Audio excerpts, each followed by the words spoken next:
Je m'appelle Mamadou Diallo. J'ai 70 ans et je viens d'enterrer mon fils unique. Mais la terre n'avait même pas eu le temps de se tasser sur son cercueil que ma belle-fille Céline m'a donné 30 jours pour quitter ma maison. La maison que j'ai construite de mes propres mains. Elle pensait que je n'étais qu'un vieil immigré fauché, le cœur brisé. Elle pensait avoir gagné. J'ai simplement souri, pris mon petit sac de pêche et je suis parti. Elle n'aurait jamais dû me sous-estimer. Parce que le lendemain matin, ce n'est pas un agent immobilier qui a sonné à sa porte, c'est la police nationale. Avant de vous raconter exactement comment j'ai démantelé son tissu de mensonges, dites-moi dans les commentaires d'où vous regardez cette vidéo. Et s'il vous plaît, likez et abonnez-vous à cette chaîne si vous croyez que la justice doit toujours triompher, peu importe le temps que ça prend. Le vent froid de novembre au cimetière de la Guillotière me transperçait à travers mon costume léger, mais ce n'était rien comparé à la glace dans mon cœur. Je fixais le bois verni du cercueil, tandis qu'il descendait dans la terre froide du Rhône. Ousmane, mon fils, 42 ans, parti. Mes mains n'arrêtaient pas de trembler. 42 ans. Comment un homme de 42 ans en pleine santé peut-il mourir comme ça? Une crise cardiaque soudaine, disait le rapport. Mon esprit n'arrivait pas à l'accepter. Ousmane était mécanicien, un bon. Il avait des mains solides, des mains qui pouvaient tout réparer. Il avait fait la vidange de ma voiture il y a à peine 3 semaines, en riant pendant qu'il soulevait le bloc moteur comme si c'était rien du tout. Il n'avait pas un cœur fragile. Il avait le cœur le plus solide que je connaissais. Autour de moi, ma communauté, les amis que je connaissais depuis 50 ans, ici à Lyon. Ils pleuraient avec moi. L'imam Moussa a posé une main lourde sur mon épaule. Ma voisine, Madame Fatou, sanglotait dans son mouchoir. Nous étions une famille partageant ce deuil impossible. Et puis, il y avait Céline, ma belle-fille. Elle se tenait à côté de moi, mais elle était à des millions de kilomètres. Elle portait une robe noire de créateur, des chaussures à talons trop hauts pour un cimetière, et des lunettes de soleil si grandes qu'elles couvraient la moitié de son visage. Elle ne pleurait pas. Je l'observais du coin de l'œil. Pendant que l'imam parlait du retour vers Allah, Céline regardait sa montre, une montre connectée élégante et coûteuse. J'ai vu son pouce glisser sur l'écran, puis le clic discret quand elle l'a verrouillé et reposé, impatiente. L'imam a dit « Amin ». Mes amis ont commencé à s'approcher de moi pour m'offrir un dernier mot de réconfort. Je voulais rester. J'avais besoin d'une minute seule avec mon garçon. Mais avant même que je puisse prendre une respiration, la main de Céline s'est agrippée à mon bras. Ses ongles parfaitement manucurés, rouge sang, s'enfonçaient dans ma manche. « Ça suffit, Mamadou », a-t-elle chuchoté. Sa voix n'était pas remplie de chagrin. Elle était tranchante, agacée. « On y va, on a des invités. » Je l'ai regardée, vraiment regardée, et pour la première fois, je n'ai pas vu la femme que mon fils aimait. J'ai vu une étrangère. La réception chez moi dans mon pavillon de la Guillotière était floue. Ma maison, celle que j'avais construite avec ma défunte femme Aminata, était remplie de l'odeur du thiéboudienne et du poulet yassa que mes voisins avaient apporté. Les gens parlaient à voix basse, partageant des histoires sur Ousmane. Je les voyais regarder les photos sur la cheminée. Moi et Aminata le jour de notre mariage. Ousmane, petit garçon en tenue de football, avec son sourire édenté. Je me suis juste assis dans mon vieux fauteuil, celui dans lequel Aminata s'était éteinte il y a 10 ans, et je me sentais engourdi. Un par un, les invités sont partis. Appelle-nous si tu as besoin de quoi que ce soit, Mamadou. On prie pour toi, tonton. Finalement, la maison était silencieuse. Le soleil se couchait, projetant de longues ombres sur le sol du salon. J'étais épuisé. Tout ce que je voulais, c'était aller dans ma chambre et être seul avec mes souvenirs. Céline est entrée depuis la cuisine. Elle s'était changée, plus de robe noire de deuil. Elle portait un jean et un pull rouge moulant. Elle avait l'air soulagée, comme si un poids avait été enlevé. « Bon », a-t-elle dit en croisant les bras, « le spectacle est terminé. » J'ai levé les yeux, le brouillard de mon chagrin rendant ces mots étranges. « Spectacle ?» Les pleurs, a-t-elle dit, sa voix plate. Le numéro du pauvre vieux triste. C'est fini, on doit parler. J'ai essayé de me lever, mes genoux douloureux. Céline, je ne peux pas parler maintenant. Je suis fatiguée, je viens d'enterrer mon fils. Je sais, a-t-elle dit, et j'ai besoin que tu m'écoutes. J'ai besoin que tu arrêtes de pleurnicher, que tu fasses tes valises et que tu dégages. Les mots m'ont frappé plus fort que n'importe quel coup physique. L'air a quitté mes poumons. Dégager? Oui, dégager. Je me suis redressé, le choc traversant mon épuisement. Céline, de quoi tu parles? C'est ma maison. J'ai construit cette maison avec Aminata. J'ai élevé Ousmane dans cette maison. Céline a ri. C'était un son froid et tranchant qui n'avait pas sa place dans cette maison en deuil. Non, Mamadou, plus maintenant. Elle s'est dirigée vers le tiroir de la cuisine. Mon tiroir de cuisine, celui où je garde les garanties et les clés de secours, et elle en a sorti un dossier. Elle l'a claqué sur la table basse devant moi. Ousmane a signé ça il y a 6 semaines, a-t-elle dit en tapotant la première page. C'est un acte de donation. Il m'a cédé la maison. J'ai cherché mes lunettes de lecture à tâtons, mes mains tremblant tellement que je pouvais à peine les mettre. J'ai pris les papiers. C'était du jargon juridique, mais j'ai vu les lignes. Donateur, Ousmane Diallo. Donataire, Céline Marchand. Et en bas, une signature. La signature d'Ousmane. Mais elle avait l'air fausse. Elle était tremblante. Le haut était trop rond. Je ne comprends pas, ai-je chuchoté. Pourquoi il aurait fait ça? Il ne ferait jamais. Il était endetté, a dit Céline en inspectant négligemment ses ongles. Très endetté. On avait besoin d'une garantie pour un prêt. La maison était la seule chose de valeur qu'il avait et que je pouvais utiliser. Un mensonge. C'était un mensonge. Je le savais aussi sûrement que je connaissais mon propre nom. J'avais donné à Ousmane l'argent de départ pour ouvrir son garage il y a 10 ans. Il m'avait remboursé avec intérêt en 5 ans. Ce garage marchait bien. Ousmane ne devait rien à personne. Il était méticuleux avec son argent, exactement comme sa mère. Il n'était pas endetté, ai-je dit, ma voix calme. Oh, je t'en prie, a-t-elle ricané. Tu ne sais rien de sa vie. Tu n'es que le vieux qu'il visitait le dimanche par pitié. Il avait des problèmes. Je l'ai aidé et il m'a donné la maison. Je n'aurais pas fait ça, ai-je insisté, le papier tremblant dans ma main, pas sans m'en parler. Eh bien, il l'a fait, a claqué Céline, sa patience envolée. Et maintenant, il est mort, ce qui fait de moi la seule propriétaire. Et je vends cette baraque. J'ai besoin d'argent, donc tu as 30 jours. 30 jours? 30 jours? A-t-elle répété en se penchant, sa voix descendant à un sifflement venimeux. Et si tu n'es pas parti d'ici là, j'appelle la police et je te fais expulser pour occupation illégale. Tu as compris, vieux? Je l'ai juste fixée. Cette femme que mon fils avait aimée. Cette femme que j'avais accueillie dans ma maison, qui avait mangé à ma table. Elle avait attendu le jour même où j'enterrais mon fils pour me mettre à la porte de ma propre maison. J'ai regardé la fausse signature sur le papier. J'ai pensé à elle regardant sa montre au cimetière.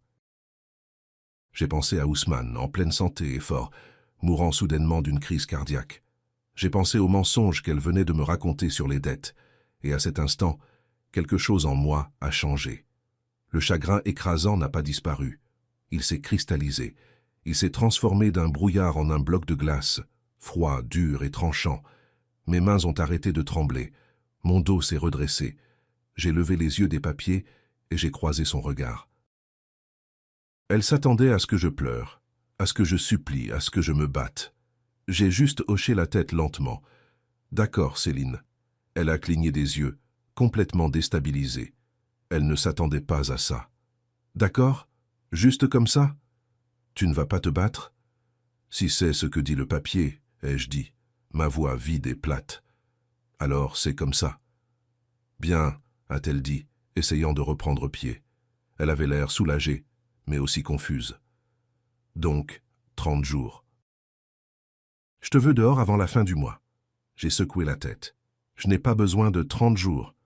Je me suis retourné et j'ai marché vers ma chambre. Elle m'a suivi, les sourcils froncés. De quoi tu parles? Je suis allé à mon placard. J'ai poussé mes costumes du dimanche et mes chemises de travail. Tout au fond, sous une vieille couverture qu'Aminata avait faite, il y avait un petit sac de voyage en toile usée. Celui que je gardais toujours prêt pour mes parties de pêche au lac du Bourget. Je l'ai sorti et posé sur le lit. Les yeux de Céline se sont écarquillés. Quoi? C'est quoi ça? Tu avais prévu de partir ?» J'ai fermé le sac. Il était déjà prêt avec un change de vêtements, ma trousse de rasage et un petit registre relié. Je suis retourné dans le salon. « Céline, » ai-je dit, ma voix calme, « tu n'as aucune idée de ce que tu viens de faire. » J'ai marché vers la porte d'entrée. « Attends !» a-t-elle crié. Et pour la première fois, j'ai entendu une lueur de panique dans sa voix. « Où tu vas? Tu peux pas juste partir comme ça. Qu'est-ce que je suis censé dire aux gens ?» Je me suis arrêté à la porte, ma main sur la poignée. Je me suis retourné et je l'ai regardée, debout au milieu de la maison qu'Aminata et moi avions construite. La maison qu'elle venait de voler. Je lui ai fait un petit sourire triste. « J'ai des choses à faire. » Je suis sorti sur le perron dans l'air frais de la nuit. J'ai tiré la porte derrière moi, le claquement familier résonnant dans le silence. Je ne me suis pas retourné. J'ai entendu le bruit du verrou glissant derrière moi. J'ai marché dans les escaliers, sur le trottoir de la rue où j'avais vécu pendant 50 ans. J'ai entendu Céline rire à travers la porte fermée, un son aigu et victorieux. « C'est ça, va-t'en, bon débarras !» Elle pensait avoir gagné. Elle pensait que le vieil homme était brisé et vaincu, errant dans la nuit. Elle n'avait aucune idée que je n'errais pas. Je marchais vers un plan. Elle pensait qu'elle venait d'hériter d'une petite maison. Elle n'avait aucune idée qu'elle venait de déclarer la guerre à un homme qui possédait la moitié du quartier. Je ne suis pas allé à la police. Pas tout de suite. J'avais un arrêt bien plus important à faire. Mais j'ai passé un coup de fil avant d'aller dormir dans une chambre d'hôtel propre et calme. J'ai appelé Fatoumata Sylla, mon avocate, la femme qui gérait la SCI Aminata Diallo depuis 10 ans. Je lui ai tout raconté. Ce que Céline avait dit, le faux document, la menace des 30 jours. Fatoumata n'est pas une femme qui perd son temps. Elle a dit « Va dormir, Mamadou, je m'occupe de tout demain matin. » Et c'est ce qu'elle a fait. Céline a probablement mieux dormi qu'elle ne l'avait fait depuis des mois, là, dans mon lit, dans le lit que j'avais partagé avec Aminata. Elle a dû se réveiller en se sentant comme une reine. Elle a probablement pensé que je dormais sur un banc, dans un parc ou dans un foyer du centre-ville. Un vieil homme brisé sans nulle part où aller. Je peux la voir traverser ma maison comme si elle lui appartenait, touchant les photos de ma femme, mesurant mentalement les murs pour ses nouveaux meubles. Elle s'est fait un café dans ma cuisine. Elle a utilisé la tasse préférée d'Aminata, celle avec les petites fleurs bleues qu'Ousmane lui avait offertes pour la fête des mères. Elle s'est assise à la table que j'ai construite de mes propres mains, a posé ses pieds sur la chaise même où Ousmane s'asseyait, et elle a passé l'appel qu'elle mourrait d'envie de passer. Je peux entendre sa voix maintenant, tout en sucre et en business. « Oui, bonjour, c'est bien l'agence Orpi. Je voudrais mettre un bien en vente immédiatement. C'est dans le quartier de la Guillotière, un charmant pavillon de caractère. Oui, il est vacant depuis hier soir. L'ancien propriétaire est parti. Parti. Juste comme ça. Comme si j'étais un déchet qu'elle avait enfin réussi à sortir sur le trottoir. Elle souriait probablement, calculant la valeur, imaginant l'argent arriver sur son compte en banque. C'est alors qu'on a frappé à la porte. Ce n'était pas un coup poli. Ce n'était pas un voisin apportant un plat de condoléances. C'était le genre de coup qui ne demande pas. Il exige. 3 coups lourds et solides sur le chambranle qu'on sent dans la poitrine. Elle était agacée, j'en suis sûr. Elle a piétiné jusqu'à la porte, prête à envoyer balader celui qui interrompait son tour de victoire. Elle a ouvert la porte d'un coup. 2 agents de la police nationale se tenaient sur mon perron. Le brigadier Dupont, un homme grand au visage qui en avait trop vu, et le capitaine Lefebvre, une femme vive qui avait l'air de ne rien manquer. Ils ne souriennent pas. « Madame, » a dit le brigadier Dupont, sa voix grave, « nous cherchons un monsieur Mamadou Diallo. » Le sourire de Céline était pure arrogance. Elle s'est appuyée contre le chambranle, l'image parfaite de la nouvelle propriétaire. « Il n'est pas là. Il est parti hier soir. Je suis la nouvelle propriétaire de cette maison. » « Je peux vous aider avec quelque chose, messieurs ?» Le capitaine Lefebvre a regardé au-delà de Céline, ses yeux balayant mon salon, puis elle a regardé Céline à nouveau. « Nouvelle propriétaire, c'est intéressant. » Le sourire de Céline s'est crispé. Elle n'aimait pas ce mot. « Il y a un problème ?»« Il pourrait y en avoir un, » a dit le capitaine Lefebvre, en sortant son carnet officiel. « Nous venons de recevoir une plainte formelle de la représentante légale de M. Diallo. » La plainte est pour occupation illégale et usurpation de propriété à cette adresse. Ouais, Fatoumata m'a raconté plus tard que le sang avait quitté le visage de Céline. Toute cette confiance arrogante s'est juste évaporée. Occupation illégale? De quoi vous parlez? C'est ma maison. Mon défunt mari me l'a laissée. J'habite ici. Elle commençait à avoir l'air hystérique. Je parie que ma voisine, Madame Fatou, regardait déjà à travers ses rideaux. Bien. Le brigadier Dupont a levé une main calme et stable. Madame, nous sommes juste là pour prendre une déposition sur l'occupation, mais ce n'est pas la seule raison pour laquelle nous avons été envoyés. Céline s'est figée. Je peux la voir maintenant, sa main agrippant la porte. Quoi? Quelle autre raison? Le brigadier Dupont a regardé son rapport. Nous avons également reçu une demande formelle déposée ce matin, citant de nouveaux éléments pour ouvrir une enquête sur les circonstances suspectes entourant le décès de M. Ousmane Diallo. C'était le moment. Le coup fatal. Céline a trébuché en arrière, agrippant le chambranle pour ne pas tomber. Son visage, Fatoumata m'a dit que les policiers lui avaient raconté, est devenu parfaitement blanc comme un fantôme. Tous les mensonges, toute l'arrogance, toute la victoire, tout s'est brisé là sur mon perron. Suspecte, a-t-elle chuchoté, un mot qu'elle pouvait à peine prononcer. C'était une crise cardiaque, le médecin l'a dit. C'est ce que dit le rapport initial, madame, a dit le capitaine Lefebvre, sa voix comme de l'acier. Mais l'avocate de M. Diallo semble penser autrement. Nous allons devoir vous poser quelques questions. Et madame, vous ne devriez probablement pas essayer de vendre cette maison. Elle fait partie d'une enquête active maintenant. Céline n'a plus rien dit. Elle les a juste fixés, son esprit s'emballant, comprenant enfin. Le vieil homme ne s'était pas juste enfui pour mourir. Le vieil homme n'était pas allé dans un foyer pour sans-abri. Le vieil homme avait appelé son avocate. Le vieil homme avait appelé la police. Le vieil homme ripostait. Je n'étais pas au commissariat. Je n'étais pas assis sur un banc froid sous des néons à remplir des formulaires. J'étais 40 étages au-dessus de Lyon. Les bureaux de Sylla & Associés sont au dernier étage de la tour Pardieu, tout en verre et acier, donnant sur la ville que j'ai aidé à construire. Le monde en bas avait l'air petit, comme de minuscules fourmis se déplaçant sur une piste. Je me suis assis dans un fauteuil en cuir noir à haut dossier, tenant une tasse de thé chaud dont je ne voulais pas. Mes mains étaient stables maintenant. Les tremblements avaient cessé au moment où j'avais quitté ma maison. De l'autre côté du bureau était assise maître Fatoumata Sylla. Elle a 45 ans, tranchante comme un diamant, et la seule personne au monde à part moi qui connaissait la vérité sur le testament d'Aminata. Elle portait un tailleur gris foncé, qui coûtait probablement plus cher que ma voiture. C'est mon avocate, ma gestionnaire financière, et ce qui se rapproche le plus d'une fille pour moi. Son père et moi, on arpentait ces rues ensemble autrefois. Elle était au téléphone, sa voix froide et précise. « Oui, brigadier Dupont, c'est exact. Occupation illégale et oui, une demande formelle d'enquête sur les circonstances suspectes entourant le décès du bénéficiaire. Ousmane Diallo. Je comprends. Merci de me tenir informé de votre interaction avec l'occupante. Merci. » Elle a raccroché et a pivoté dans son fauteuil pour me faire face. Un petit sourire serré jouait sur ses lèvres. Ce n'était pas un sourire d'humour, c'était un sourire de satisfaction. « Eh bien, a-t-elle dit, c'est fait. La police est sur ton perron en ce moment, comme tu l'as demandé.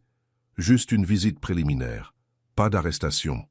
Pas encore. » Elle s'est penchée. « Céline ne va pas bien dormir ce soir. » J'ai hoché la tête, prenant une gorgée lente du thé.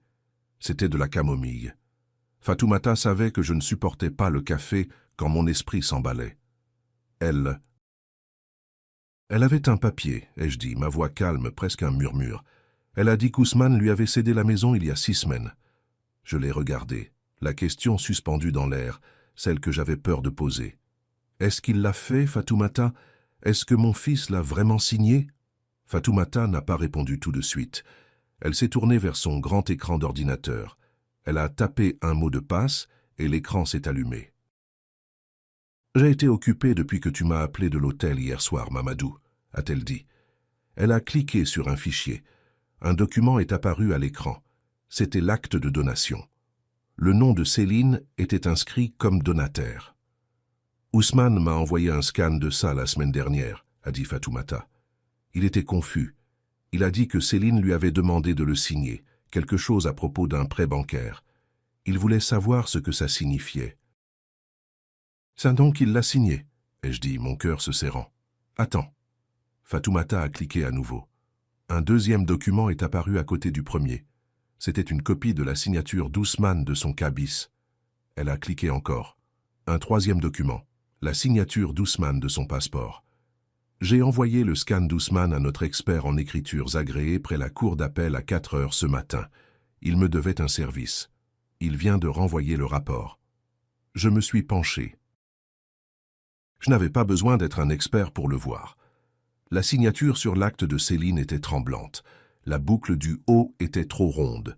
Le D dans Diallo était serré, comme un enfant essayant de rester dans les lignes. La vraie signature d'Ousmane était audacieuse, confiante, nette. « C'est un faux, Mamadou », a dit Fatoumata doucement. « Une contrefaçon. Et selon notre expert, c'est une contrefaçon lamentable. Amateur. » Il a dit « On dirait que ça a été tracé, mais par quelqu'un avec une main tremblante et une conscience coupable. » Une vague de quelque chose m'a envahi. Ce n'était pas du soulagement. C'était une douleur plus profonde, plus froide. Mon fils ne m'avait pas trahi. Mais sa femme avait essayé. Donc elle a contrefait son nom, ai-je dit. Les mots avaient un goût de cendre. Elle a essayé de voler la maison. Oui, a dit Fatoumata. C'est ce qu'elle a fait. Elle a fermé le fichier. Mais ce n'est même pas la partie la plus importante, Mamadou. Je l'ai regardé, confus. Qu'est-ce qui est plus important qu'une fraude? Fatoumata s'est adossée, entrelaçant ses doigts sur le bureau en acajou poli. Tu te souviens de la promesse que tu as faite à Aminata, Mamadou, juste avant qu'elle parte dans cette chambre d'hôpital? Comment pourrais-je oublier? Aminata, fragile, mais ses yeux toujours brillants, attrapant ma main. Mamadou, avait-elle chuchoté, on a construit tout ça à partir de rien, de la poussière et des rêves. Ne laisse pas une fille avec un joli sourire et un cœur vide tout détruire. Protège notre fils, protège notre travail. Je me souviens de chaque mot, ai-je murmuré. Elle avait toujours raison, n'est-ce pas? Fatoumata a souri. Elle a vu Céline venir de loin. C'est pourquoi ça n'a pas d'importance si cette signature était vraie. Ça n'a pas d'importance si Ousmane avait signé ce papier 1000 fois. J'ai froncé les sourcils. Fatoumata, je ne comprends pas. Elle a fouillé dans un tiroir et en a sorti un grand document épais relié en cuir. Elle l'a fait glisser sur le bureau. Les lettres dorées en relief sur la couverture disaient « SCI Aminata Diallo ». On a créé ça le lendemain des funérailles d'Aminata, Mamadou, tu te souviens? Tu étais dans le brouillard, mais tu as signé les papiers. On a transféré chaque actif, chaque acte, chaque portefeuille d'action, chaque brique de chaque immeuble qu'on n'a jamais acheté. Elle a tapé sur la couverture. Y compris le pavillon de la Guillotière. L'air dans la pièce semblait soudain rare. J'ai regardé Fatoumata et les pièces ont commencé à se mettre en place. La maison. Toi, Mamadou Diallo, tu ne possèdes légalement rien d'autre que les vêtements sur ton dos et le compte personnel que je gère pour toi. Tu n'as pas possédé cette maison depuis 10 ans. La SCI Aminata Diallo possède cette maison et je suis la gérante. Une compréhension lente et froide s'est installée sur moi. Donc, même si Ousmane l'avait signé, ce serait un bout de papier sans valeur, a terminé Fatoumata avec une satisfaction sinistre. Tu ne peux pas donner ce que tu ne possèdes pas. Ousmane était au courant de la SCI, Mamadou. Il s'est assis dans ce bureau, même avec nous quand on lui a expliqué. Il savait qu'il était bénéficiaire, pas propriétaire. Il savait que tout était protégé. Donc Céline vient d'essayer de voler quelque chose qu'Ousmane ne pouvait même pas lui donner. Elle n'est pas juste cruelle, Mamadou. Elle est ignorante. Elle était tellement concentrée sur le petit pavillon qu'elle pouvait voir qu'elle n'a jamais pris la peine de se renseigner sur l'empire sur lequel il était construit. Je me suis rassis, le poids de la révélation s'installant sur moi. La victoire juridique était absolue. Céline était une imbécile, elle n'avait rien. Mais le soulagement n'est pas venu. À la place, une nouvelle question bien plus sombre a commencé à se former dans mon esprit. J'ai regardé par la fenêtre. Les petites voitures fourmis continuaient de bouger. La ville continuait d'aller au travail. Mais mon monde s'était arrêté. Les rouages tournaient. Le chagrin se dissipait. Et l'esprit acéré de l'homme qui avait construit cet empire, l'homme qu'Aminata avait épousé, prenait enfin le dessus. Mais Fatoumata, ai-je dit lentement, en me retournant pour lui faire face. Ça n'a aucun sens. Quel parti? Ousmane, mon fils. Il savait que le papier était sans valeur. Il était au courant de la SCI. Il était mon héritier. Il allait tout hériter. Je me suis penché, mes yeux fixant les siens. Alors pourquoi aurait-il contrefait un document qu'il savait inutile? Pourquoi se donner cette peine? Pourquoi fausser une signature pour une maison qu'il ne pouvait pas céder? Pourquoi m'aurait-il même montré ce scan la semaine dernière? À moins que... Le masque professionnel de Fatoumata s'est effacé. Elle savait exactement où mon esprit allait. Elle s'est penchée, sa voix descendant à un ton grave et sérieux. « Ça, Mamadou, a-t-elle dit, c'est la question à 15 millions d'euros. » Le chiffre est resté suspendu dans l'air entre nous. La vraie valeur de la SCI Aminata Diallo. C'est la question que je me pose toute la matinée. Pourquoi ferait-il quelque chose d'aussi illogique? Pourquoi serait-il confus par un document qu'il savait frauduleux? Elle a fait une pause, laissant le silence s'étirer, me laissant connecter le dernier point terrible. Mon sang s'est glacé. À moins qu'il ne l'ait pas contrefait. Exactement, a dit Fatoumata. À moins que Céline l'ait contrefait, pensant qu'Ousmane possédait la maison et qu'elle prévoyait de le confronter avec. À moins qu'il m'ait envoyé ce scan parce qu'il avait peur. À moins qu'il savait que quelque chose n'allait pas. Elle s'est levée et a marché vers la fenêtre, debout à côté de moi, épaule contre épaule, regardant la ville. Tout est lié, Mamadou.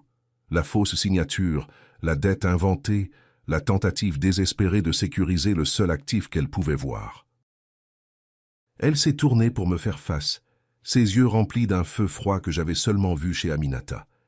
Tout est lié à la crise cardiaque soudaine, commode et très opportune d'un homme de 42 ans en pleine santé.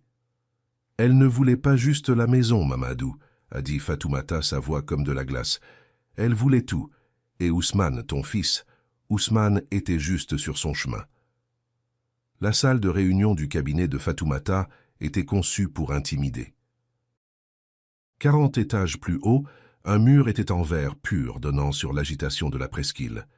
La table était une seule dalle massive de bois sombre, polie si intensément qu'on pouvait voir son reflet dedans. Céline et son nouvel avocat étaient assis d'un côté. Je connaissais son genre. Il s'appelait Maître Gérard Bonneau et son costume était juste un peu trop brillant. Il avait l'air trop confiant d'un homme qui pense être le plus intelligent de la pièce, surtout quand il pense qu'il est sur le point d'écraser un vieil homme en deuil. Céline était assise à côté de lui, de retour dans son rôle de veuve éplorée. Elle portait une simple robe noire et gardait un mouchoir à la main. Elle ne me regardait pas. Je me suis assis en face d'eux, silencieux. Fatoumata Silla était assise en bout de table, ses dossiers arrangés en 3 piles parfaitement fines. Elle était tout calme, contrôle professionnel. Maître Bonneau s'est raclé la gorge, un son fort et suffisant. « Soyons simples », a-t-il dit, en faisant glisser une copie de l'acte de donation sur la table. Il s'est arrêté juste devant moi. Ma cliente, Madame Céline Marchand, est la propriétaire légale et légitime du bien au 24 rue de la Guillotière. Voici l'acte signé par son défunt mari, M. Ousmane Diallo, 6 semaines avant son décès tragique. Il s'est adossé, entrelaçant ses doigts sur son costume bon marché. Franchement, nous sommes consternés. Nous comprenons que vous êtes en deuil, Monsieur Diallo, mais vous utilisez ce deuil pour harceler une veuve. C'est méprisable.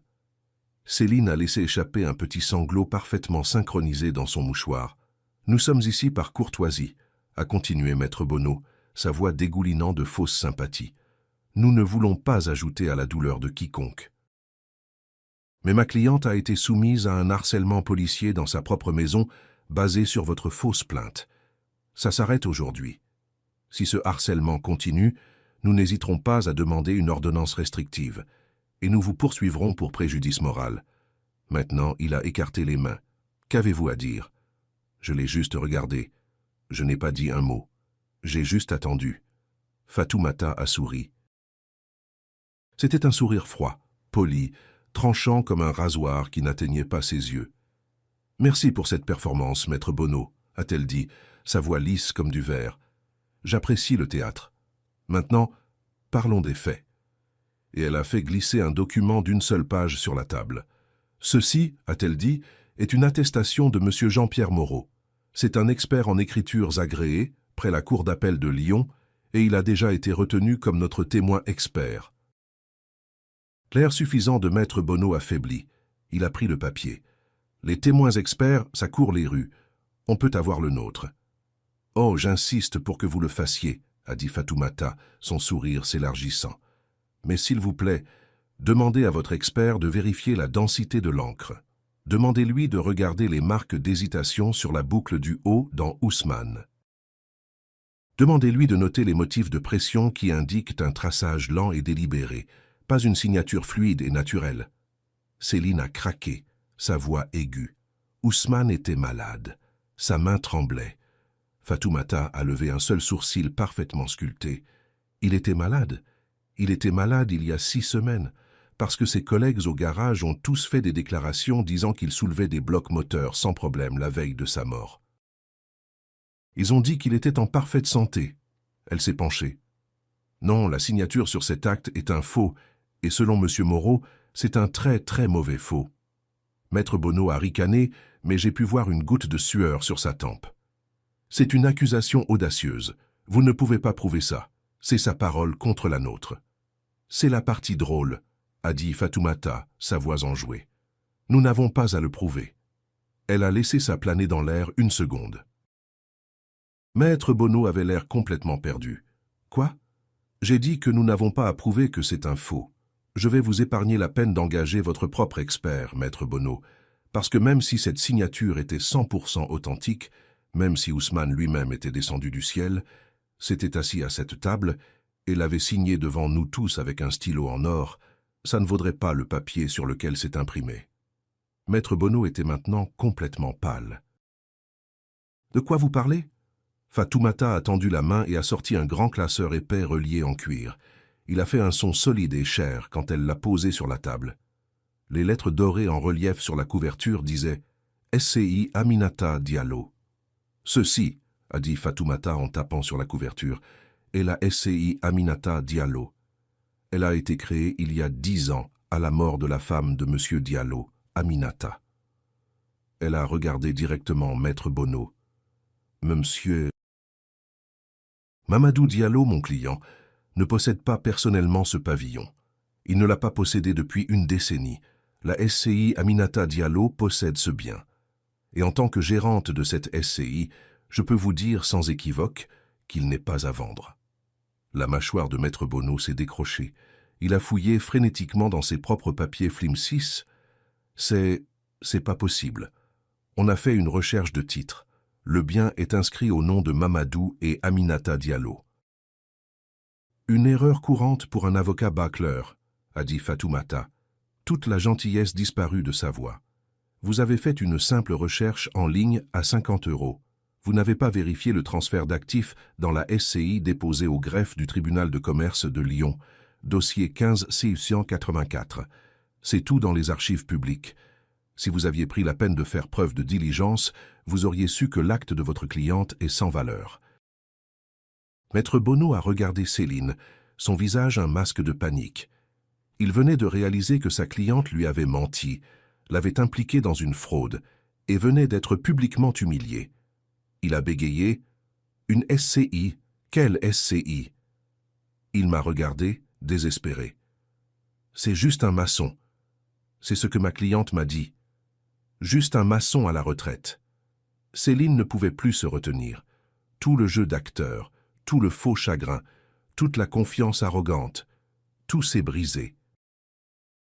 Elle s'est levée si vite que sa chaise a grincé sur le parquet et a failli basculer. « Il a raison !» a-t-elle hurlé, sa voix résonnant dans la pièce au plafond haut. Le masque avait disparu. C'était la vraie Céline. « Une SCI. Vous mentez. » Elle a pointé un doigt tremblant aux ongles rouges vers moi. Je n'avais pas dit un seul mot. Je l'ai juste regardé. C'est juste un vieil homme, un ouvrier à la retraite. Il vit dans cette baraque, il porte de vieux vêtements, il n'a pas de SCI. Elle a le tait, les yeux écarquillés par un mélange de rage et de pure panique animale. « Vous êtes un menteur, vous êtes un vieux maçon fauché et vous mentez !» Fatoumata Sylla n'a pas élevé la voix. Elle n'en avait pas besoin. Elle a laissé le cri de Céline résonner sur les murs de verre et s'éteindre dans un silence lourd et stupéfait. Maître Bonneau, l'avocat au costume brillant, était complètement perdu. Il regardait d'avant en arrière entre Céline et Fatoumata, essayant de trouver son équilibre sur un terrain qui se transformait rapidement en sable mouvant. « C'est irrégulier. Si vous avez une SCI, nous exigeons de voir les documents. » Fatoumata a simplement croisé les bras. Son calme était plus terrifiant que la rage de Céline. « Oh, maître Bonneau, a-t-elle dit, sa voix dégoulinant de pitié. Vous ne comprenez toujours pas, n'est-ce pas? Vous êtes encore bloqué sur la maison. Vous pensez encore comme un avocat de seconde zone. Vous croyez que c'est pour un petit pavillon? » Elle a secoué la tête, un mouvement lent et triste. « Votre cliente a crié que M. Diallo n'est qu'un maçon à la retraite. Elle a raison. Il l'est. Il est très fier du travail qu'il a fait de ses mains. Il est aussi l'homme qui, discrètement, au cours des 40 dernières années, a acheté les terrains sur lesquels ses mains ont travaillé. » Fatoumata a tourné son regard vers Céline, qui était toujours debout, haletante, le visage rouge et tacheté. « Céline, vous êtes à Lyon depuis quoi, 5 ans? Vous voyez les nouveaux immeubles, vous voyez les restaurants branchés, vous voyez l'argent. Mais vous n'avez jamais pris la peine de demander à qui appartenaient les terrains avant que ça devienne à la mode. » « Quand Mamadou et sa femme Aminata, a dit Fatoumata, sa voix coupant le silence, ont commencé à acheter des biens à Vaux-en-Velin quand personne d'autre n'y touchait. Ils ont acheté des lots à Villeurbanne quand ce n'était encore que des entrepôts et des trottoirs défoncés. Ils croyaient en cette ville. Ils n'y ont pas juste travaillé, ils y ont investi. » Fatoumata a compté les points sur ses doigts. « À ce jour, la SCI Aminata Diallo, dont je suis la gérante, détient les titres de 12 immeubles à Vaux-en-Velin. Elle possède 3 blocs commerciaux à Villeurbanne. Elle possède aussi, elle a fait une pause, faisant un geste autour de la pièce opulente, le terrain sur lequel cette tour entière est construite. Nous sommes leurs locataires. » Le visage de Céline est passé du rouge à un blanc maladif et crayeux. Ses genoux ont semblé fléchir. Maître Bonneau a fait un petit bruit d'étouffement, comme s'il avait avalé sa propre langue. J'avais été silencieux tout ce temps. J'avais regardé cette femme qui avait épousé mon fils. Cette femme qui regardait sa montre à ses funérailles. Cette femme qui avait essayé de me jeter hors de ma maison. Je l'ai regardée réaliser la vérité. Maintenant, c'était mon tour. Je me suis penché, posant mes mains, des mains de maçon, rugueuses et calleuses, sur la table polie. C'était la première fois que je parlais. Ma voix était calme, mais dans le silence de mort de cette pièce, elle sonnait comme un coup de marteau. « Nous vivions simplement, » ai-je dit. Céline a tressailli comme si j'avais crié. « Ma femme Aminata et moi, nous ne croyions pas à l'étalage. Nous ne portions pas de vêtements de luxe. Nous ne conduisions pas de voitures chères. Nous n'en avions pas besoin. Nous croyions à la construction. Nous croyions au travail. » Je l'ai regardé droit dans ses yeux terrifiés. Mon fils Ousmane, il savait tout ça. Il savait tout. Je lui apprenais à gérer les actifs, à lire les registres, à être un bon gardien de ce que sa mère et moi avions construit. Il était mon héritier, ai-je dit, laissant les mots atterrir. Il était en formation pour reprendre tout le portefeuille, un patrimoine évalué à environ 15 millions d'euros. 15 millions? Céline ne s'est pas juste assise, elle s'est effondrée. Elle est retombée dans sa chaise, la bouche grande ouverte, un haut silencieux de pur choc non dissimulé. Tout l'air, toute la combativité, tout le venin ont juste disparu. 15 millions d'euros. Elle avait épousé un héritier de 15 millions d'euros, et elle ne l'avait jamais su. Elle était tellement concentrée à voler sa voiture qu'elle n'avait jamais réalisé qu'il possédait toute la concession. Elle avait essayé de falsifier un acte pour une maison à 250 000 euros, sans savoir qu'il était destiné à hériter d'un empire. Le regard sur son visage, ce n'était pas juste du choc. C'était l'agonie d'une vie de cupidité, réalisant ce qu'elle avait manqué. Maître Bonneau me fixait juste, son bloc-notes juridique bon marché oublié. Il avait l'air sur le point d'être malade. « Donc, vous voyez, » a continué Fatoumata, sa voix à nouveau tranchante, reprenant exactement là où je m'étais arrêté. « Nous ne nous soucions vraiment pas de cette petite maison de la Guillotière. Vous ne pouvez pas la voir. Évidemment, la SCI en prendra possession d'ici la fin de la journée. Mais la maison, elle a fait un geste dédaigneux de la main, n'est plus le sujet. » Céline a levé les yeux, confuse, son esprit encore sous le choc des chiffres. « Quoi? C'est quoi le sujet ?» Fatoumata s'est penchée complètement au-dessus de la table, ses yeux comme des éclats de glace noire. « Le sujet, a-t-elle dit, c'est que nous sommes très intéressés de savoir pourquoi vous avez ressenti le besoin de falsifier la signature de votre mari. Nous sommes très intéressés de savoir pourquoi vous avez menti à votre propre avocat sur des dettes inexistantes. Et nous sommes extrêmement intéressés, sa voix est descendue à un murmure, de savoir pourquoi le fils de mon client, un homme de 42 ans en parfaite santé, est soudainement et mystérieusement mort d'une crise cardiaque juste après que vous avez réalisé que vous ne pouviez pas mettre la main sur son argent. La panique qui a traversé le visage de Céline n'était plus à propos de l'argent. C'était à propos de quelque chose d'autre entièrement. C'était la terreur d'être prise. « Je ne sais pas de quoi vous parlez, » a-t-elle bégayé, attrapant son sac, ses yeux filant vers la porte. Sa mort était une tragédie. C'était un accident. C'était son cœur. La réunion avec Céline et son avocat s'était terminée il y a moins d'une heure. Maître Bonneau avait pratiquement couru hors de la pièce, traînant une Céline catatonique derrière lui. Ils n'avaient pas dit un mot. Ils avaient juste fui. Maintenant, le bureau de Fatoumata était à nouveau silencieux. L'adrénaline de la confrontation s'était dissipée, laissant derrière elle la vérité froide et laide. Mon fils était mort, et sa femme était presque certainement responsable. La porte de la salle de réunion s'est ouverte, et Fatoumata est entrée, suivie d'un homme que je ne connaissais pas. C'était un homme imposant, bâti solide comme un vieux chêne. Il portait un costume qui avait l'air d'avoir dormi dedans, mais ses yeux étaient vifs et intelligents. Il avait l'air d'avoir passé beaucoup de temps à observer les gens et à ne pas manquer un seul détail. « Mamadou », a dit Fatoumata. « Voici Ibrahima Konaté. Ibrahima, voici mon client, Monsieur Mamadou Diallo. » Ibrahima, ou Ibra comme il s'est présenté, m'a serré la main. Sa poigne était ferme, sa main aussi rugueuse que la mienne. « Monsieur Diallo, je suis désolé pour votre perte. Fatoumata me dit que vous êtes dans une situation compliquée. »« Kurt est le meilleur, » a dit Fatoumata en s'asseyant à la table. Il était enquêteur à la PJ de Lyon pendant 20 ans, brigade criminelle. Maintenant, il trouve des choses pour des gens comme nous, des choses que la police n'a pas le temps de chercher. Ibra a hoché la tête en prenant un siège. Il a sorti un petit carnet en cuir usé et un stylo. Il n'a rien dit. Il a juste attendu, ses yeux sur moi. C'était un professionnel de l'écoute. J'ai pris une profonde inspiration. Ça semblait étrange de parler de ma famille comme ça, comme une trahison. Mais Ousmane était parti. Le temps de protéger les sentiments était révolu. C'était une question de justice. « Céline, ma belle-fille, » ai-je commencé, ma voix encore rauque, elle a dit qu'Ousmane était endetté. C'est pour ça qu'il était censé lui avoir cédé la maison. Ibra a juste hoché la tête, écrivant « Censé ». C'est un mensonge, ai-je dit. Mon fils Ousmane, c'était un bon garçon. Il était intelligent avec son argent. Il a construit sa propre entreprise de zéro avec un peu d'aide de ma part pour démarrer. Mais il n'était pas imprudent. Ce n'était pas un joueur. Ce n'était pas un imbécile. J'ai fait une pause, les mots suivants difficiles à sortir.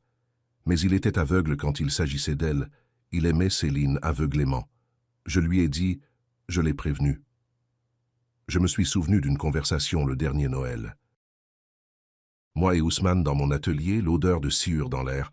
« Fiston, avais-je dit, cette femme que t'as là, elle dépense l'argent comme si c'était de l'eau. Et ses yeux, ils sont affamés. » Ousmane avait juste ri. « Papa, t'es juste vieux jeu. Céline est ambitieuse, elle aime juste les belles choses. Y a pas de mal à ça. Pas de mal. » J'ai repoussé le souvenir. « Je l'ai prévenu, » ai-je répété à Ibra. Il n'a pas écouté. Maintenant, elle dit qu'il était endetté. Je veux connaître la vérité. Je ne crois pas que mon fils était endetté. Je crois que c'était elle. Je veux que vous vérifiez ses finances. Les siennes, pas les siennes à lui. Ibrahima a écrit dans son carnet. Vérifiez les finances de l'épouse. Dette, jeu, carte de crédit. C'est noté. Fatoumata s'est penchée, prenant le relais. Sa voix était purement business. Ibra, la situation est la suivante. Céline a produit un acte de donation falsifié pour la maison de M. Diallo. Elle a fait ça après la mort soudaine de son mari d'une crise cardiaque rapportée. Elle croyait que M. Diallo était un maçon à la retraite avec une seule maison. Elle vient de découvrir aujourd'hui qu'il est en fait l'associé principal d'une SCI de 15 millions d'euros et que son défunt mari était l'unique héritier. Le visage d'Ibrahima n'a pas changé, mais son stylo s'est arrêté de bouger juste une seconde. Il a levé les yeux vers Fatoumata. 15 millions. Exactement, a dit Fatoumata. Chez elle ne le savait pas, ce qui signifie qu'elle était assez désespérée pour commettre une fraude et possiblement un meurtre pour une maison à 250 000 euros. C'est un sacré mobile, a dit Ibra doucement. Ça devient mieux, a continué Fatoumata. Ousmane avait déjà déposé une demande de divorce et il a signé un nouveau testament 3 jours avant sa mort, la déshéritant complètement. Ibrahima a laissé échapper un sifflement bas. Donc elle savait qu'elle allait se retrouver avec rien. Pas de maison, pas de mari et je suppose beaucoup de factures. C'est ce qu'on a besoin que vous trouviez, ai-je dit, ma voix ferme. Céline a dit qu'Ousmane était endetté. Je dis que c'était elle. Trouvez cette dette. Découvrez à qui elle devait. Découvrez à quel point elle était vraiment désespérée. Fatoumata lui a tendu un dossier. Voici tout ce qu'on a sur elle. Numéro de sécurité sociale, compte bancaire qu'on connaît. Sa voiture, son lieu de travail. Je veux tout savoir. Je veux savoir ce qu'elle a mangé au petit déjeuner. Je veux savoir chaque appel qu'elle a passé. Je veux savoir si elle a acheté des produits chimiques inhabituels. Je veux savoir si elle a cherché comment simuler une crise cardiaque sur son ordinateur. Fatoumata, ai-je ajouté. Je veux savoir pourquoi. Pourquoi elle ferait ça? Pourquoi elle jetterait tout par-dessus bord? Elle l'avait. Elle avait l'amour de mon fils. Pourquoi ça n'a pas suffi? Ibrahima Konaté a fermé son carnet. Il m'a regardé et pour la première fois, j'ai vu quelque chose dans ses yeux au-delà du professionnalisme. J'ai vu les yeux d'un homme qui avait aussi vu le pire des gens. « Monsieur Diallo », a-t-il dit, sa voix profonde et stable. « D'après mon expérience, pour les gens comme elle, ce n'est jamais assez. L'amour ne paie pas les factures, pas quand les factures viennent d'un bookmaker. » Il s'est levé, glissant le dossier sous son bras. « Je vais commencer par ses finances, les dettes de jeu, les cartes de crédit. Ensuite, je tracerai ses mouvements des 2 dernières semaines. Où elle est allée, qui elle a rencontré. Je récupérerai les images de surveillance de cette station-service que vous avez mentionnée, Fatoumata. Je trouverai ses créanciers. » Il m'a regardé. « Vous avez raison, monsieur Diallo. Votre fils n'était pas endetté. Elle l'était. Et quand vous êtes aussi profondément dans le trou, vous n'avez pas besoin d'une raison. Vous avez juste besoin d'une opportunité. » Fatoumata a parlé. « Trouvez tout, Ibra. Je veux assez de preuves pour l'enterrer. Il ne s'agit plus juste d'une maison. »« Je comprends, » a dit Ibra. « Il s'agit de meurtre. Je vous recontacte dans 48 heures. » Il m'a fait un hochement de tête, un signe de respect, et puis il est parti. Fatoumata et moi sommes restés dans le silence qu'il a laissé derrière lui. La première étape était faite. La première pierre était lancée. Maintenant, tout ce qu'on pouvait faire, c'était attendre les ondulations. « Il est bon, » ai-je dit. « C'est le meilleur, » a répondu Fatoumata. « Il va trouver. » J'ai regardé par la fenêtre à nouveau. La ville brillait toujours. Elle avait l'air si paisible de là-haut. Mais je savais que là-bas, dans les rues que j'avais connues, un prédateur marchait en liberté. Une femme qui avait souri à mon fils et puis, j'en étais sûr, avait arrêté son cœur. Elle m'a appelé vieux, ai-je dit doucement, surtout pour moi-même. « Quoi ?» a demandé Fatoumata. « Céline. À la maison après les funérailles. Elle m'a appelé vieux.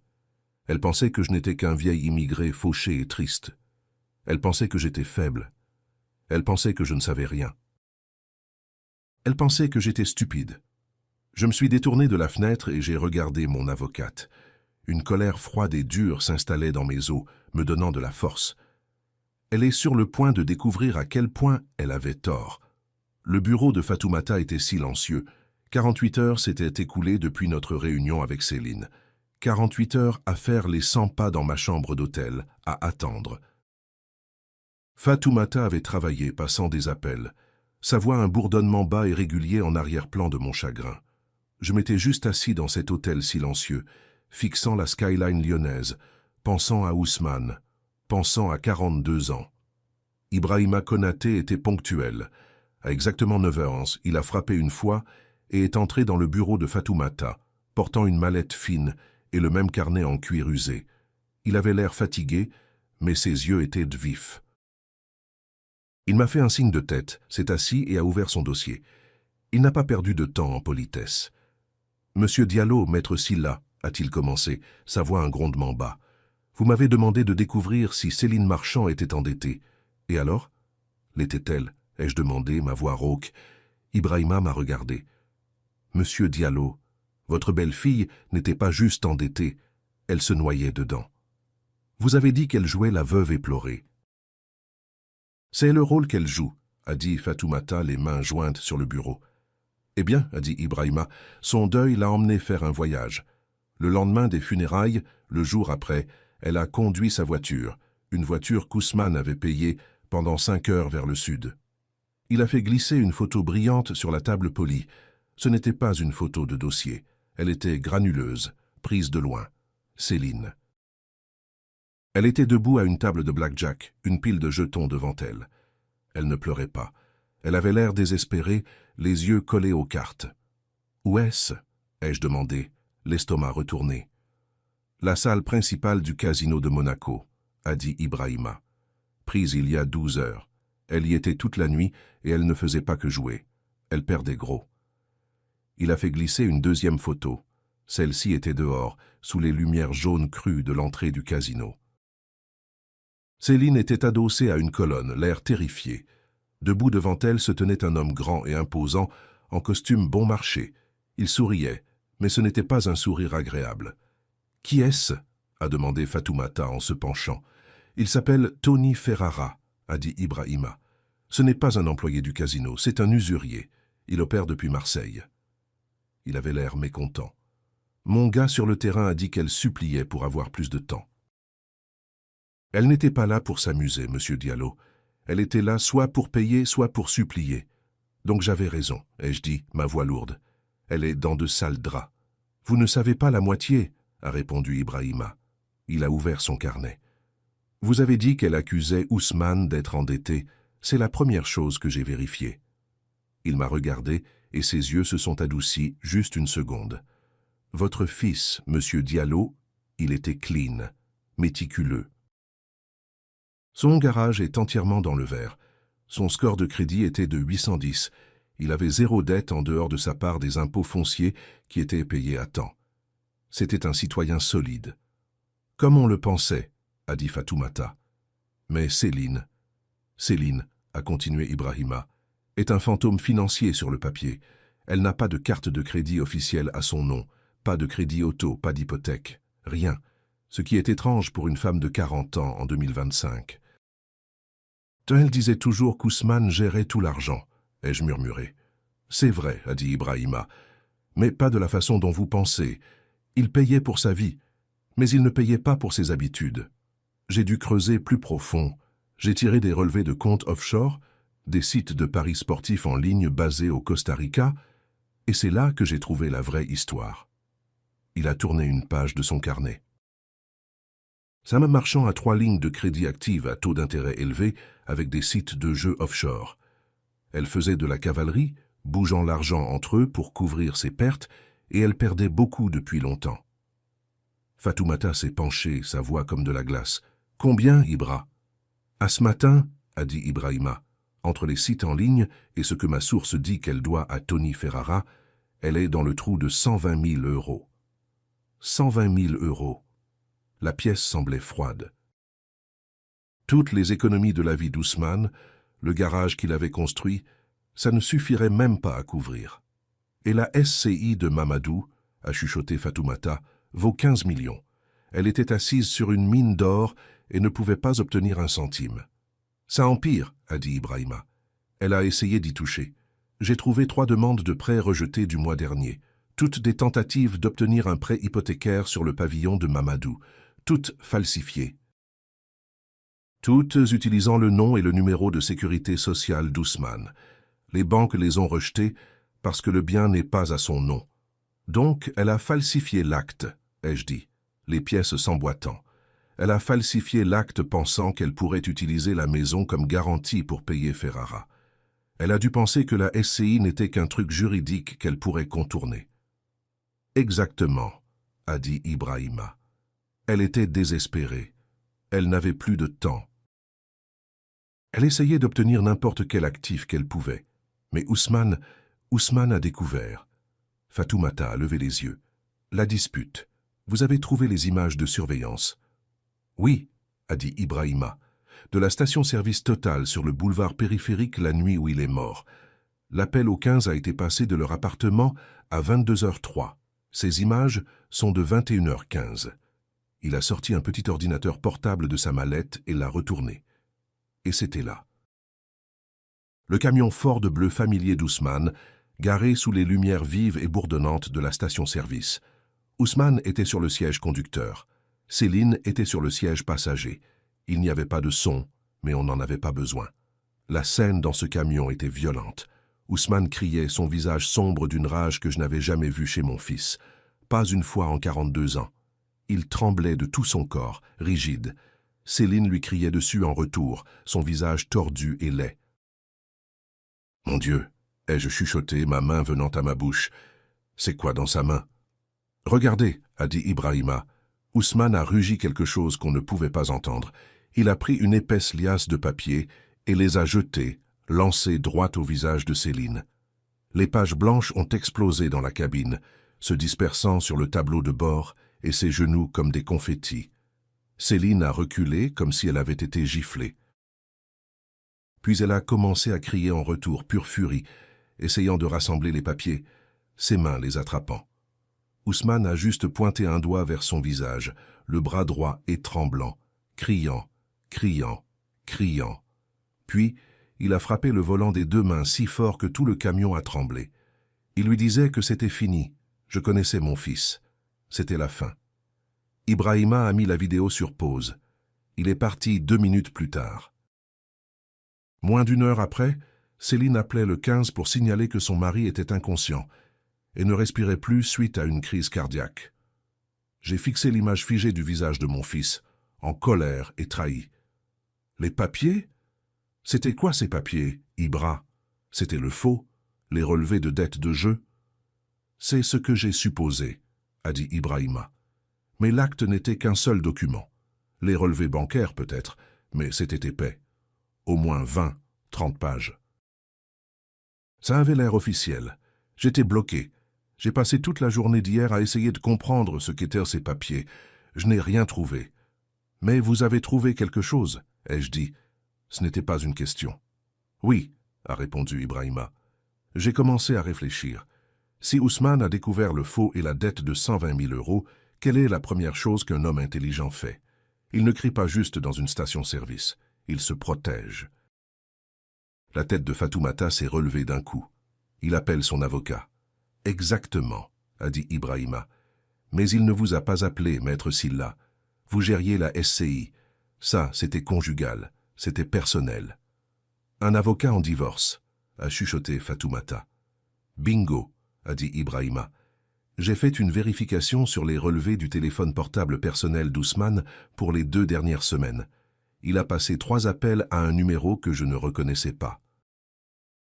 Un cabinet d'avocats privé dans la presqu'île, une spécialiste du droit de la famille haut de gamme nommée Maître Hélène Duval, très discrète, très chère, une avocate en divorce, ai-je dit. Le mot semblait étrange sur ma langue. Ousmane, il la quittait enfin. Une terrible tristesse douloureuse mêlée à un soulagement vif. Il s'en sortait.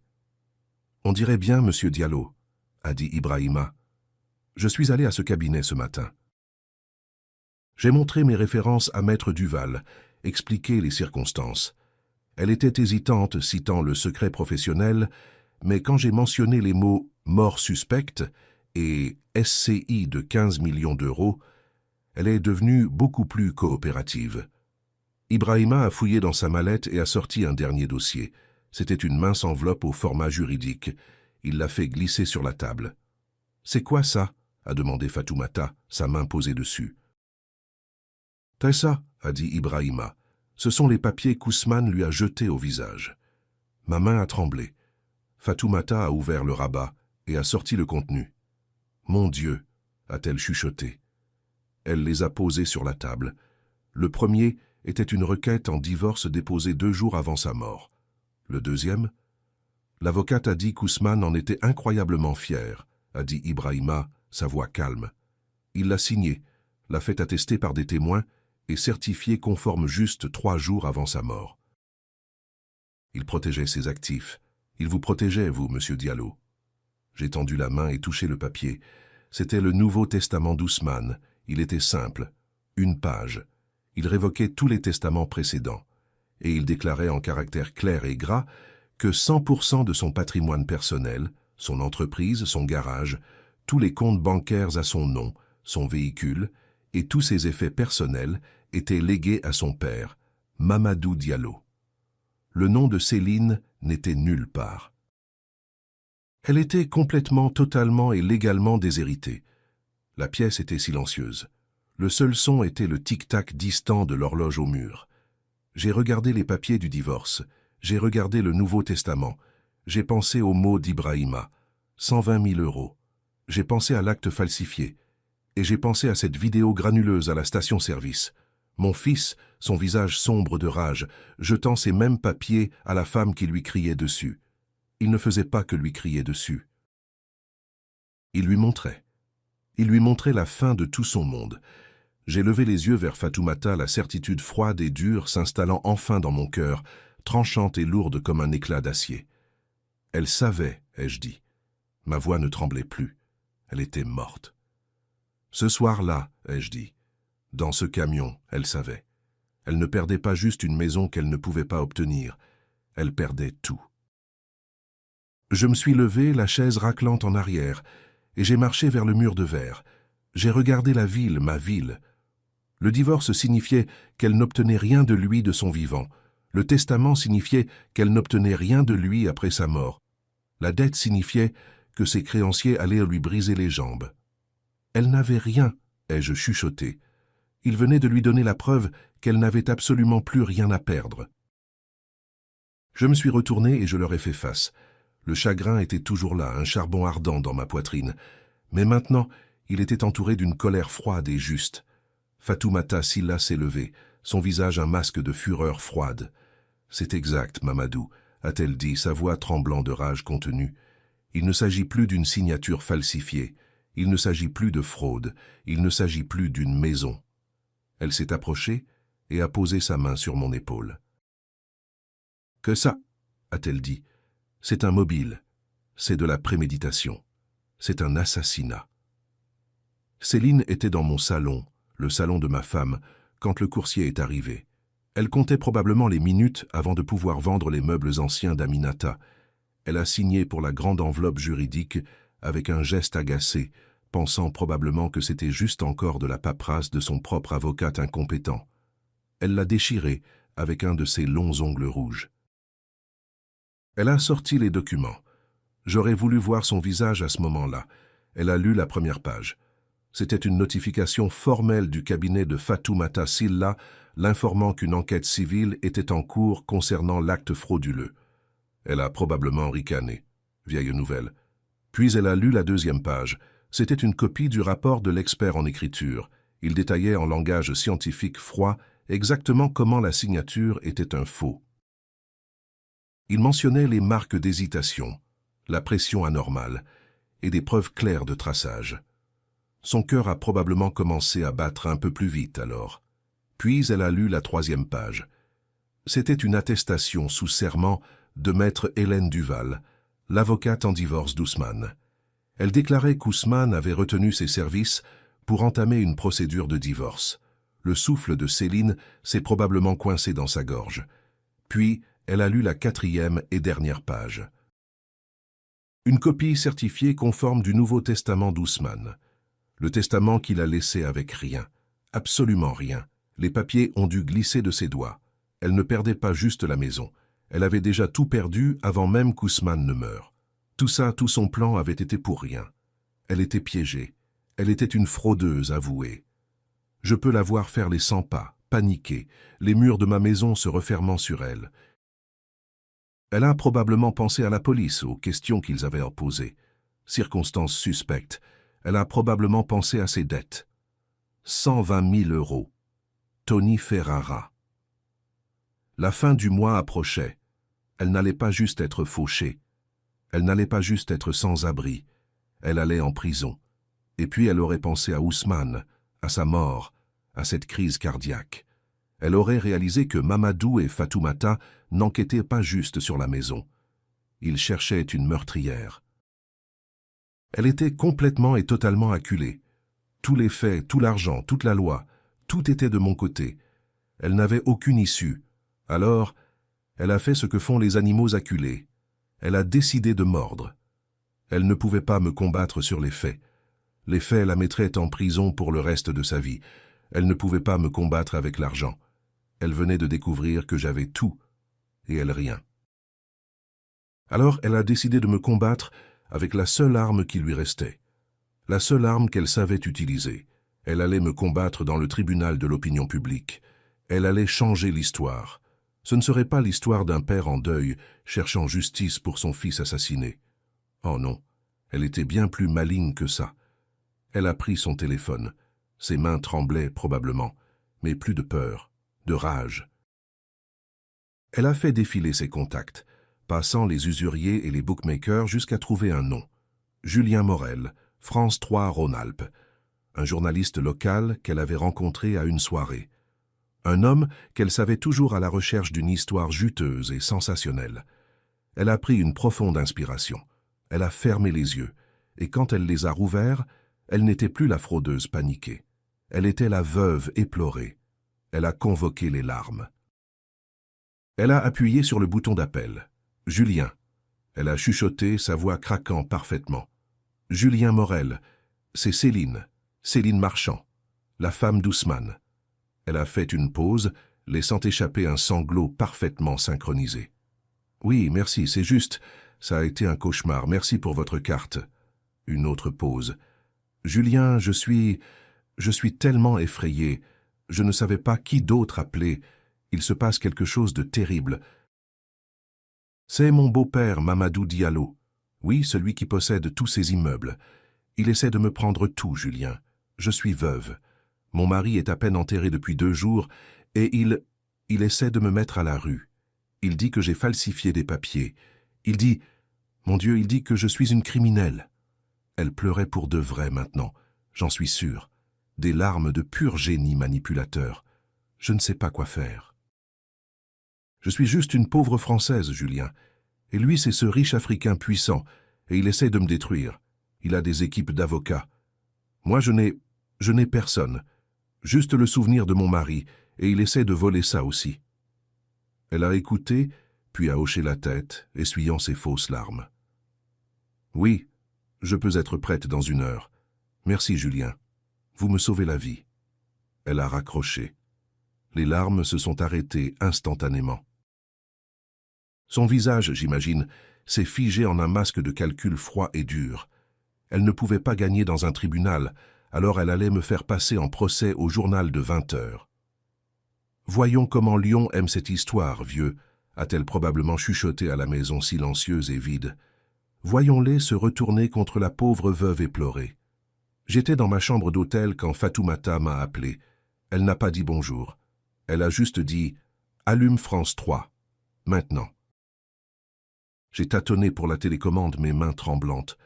La télévision de l'hôtel s'est allumée, le journal de 20 heures. Il y avait ma maison, mon perron, le perron qu'Aminata et moi avions passé des milliers de soirées à regarder le monde passer. Et il y avait Céline, elle avait l'air petite, fragile. Elle portait un chemisier blanc simple, pas de maquillage. Ses cheveux étaient tirés en arrière, Elle avait l'air d'une victime. Elle tamponnait ses yeux avec un mouchoir froissé, tandis qu'elle parlait au journaliste Julien Morel. Son visage était un masque de préoccupation professionnelle. « Je ne sais plus vers qui me tourner », chuchotait Céline, sa voix craquant parfaitement. « Mon mari, Ousmane, ça ne fait que quelques jours qu'il est parti. » Elle a craqué, un sanglot se coinçant dans sa gorge. La caméra a zoomé sur une larme unique roulant sur sa joue. Le journaliste a posé une main sur son épaule. « Madame Marchand, vous avez fait des accusations très sérieuses. Pouvez-vous nous dire ce qui se passe ?» Céline a pris une respiration tremblante. « C'est mon beau-père, Mamadou Diallo. » Elle a dit mon nom comme si c'était une malédiction. Il essaie de me jeter dehors, de ma maison. Le journaliste avait l'air choqué. « Il vous expulse juste quelques jours après que vous avez enterré son fils ?»« Oui, » a-t-elle pleuré, les larmes coulant plus vite.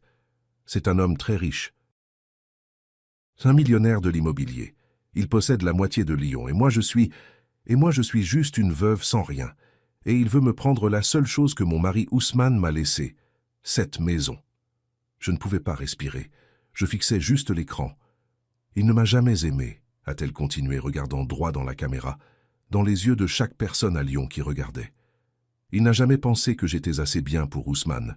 Il n'a jamais accepté notre mariage. » Elle a fait une pause comme si elle rassemblait le courage de dire la suite.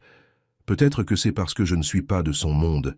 Je suis juste une Française ordinaire de Vénissieux. Je n'ai pas son pouvoir. Je n'ai pas son argent. » C'était là. Elle l'a fait. Elle l'a vraiment fait. « Et maintenant qu'Ousmane est parti, » a-t-elle sangloté. « Il n'y a plus personne pour me protéger. Il me punit pour avoir aimé son fils. » Que suis-je censé faire? Que peut faire une veuve française seule et éplorée contre un homme aussi puissant et riche? Il a des équipes d'avocats. Moi, je n'ai rien. Juste le souvenir de mon mari, et il essaie de me voler ça aussi. Le journaliste, Julien Morel, a regardé directement la caméra, son visage rempli d'indignation et de sympathie. Une accusation vraiment choquante.